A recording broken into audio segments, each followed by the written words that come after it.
Praise the lord. Hallelujah. Good morning.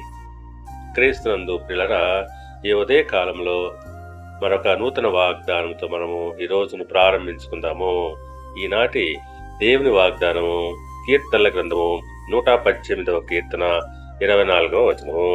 ఇది యెహోవా ఏర్పాటు చేసిన దినము, దీని యందు మనము ఉత్సహించి సంతోషించదము. ప్రియులారా, ఇక్కడ కీర్తనకారుడు అంటున్నాడు, ఇది దేవుడు మన కొరకు ఏర్పాటు చేసిన రోజు, దీని యందు మనము ఉత్సహించి సంతోషించాలని అంటున్నాడు. అవును, నిజమే.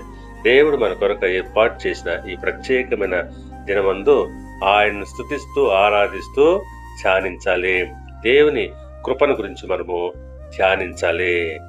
అందుని బట్టి అపోస్తలుడైన పౌలు గారు హెబ్రీయులకు రాసిన పత్రిక 10:25లో అంటున్నాడు, సమాజముగా కూడుట మానక అని అంటున్నాడు. అవును, మనము సమాజముగా అనగా సంఘముగా కూడుచు ప్రభువు దినము వరకు మన విశ్వాసమును ప్రేమను వృద్ధి చేసుకొనుచు ఒకరినొకరు ప్రోత్సహించుకొనుచు ముందుకు సాగాలి.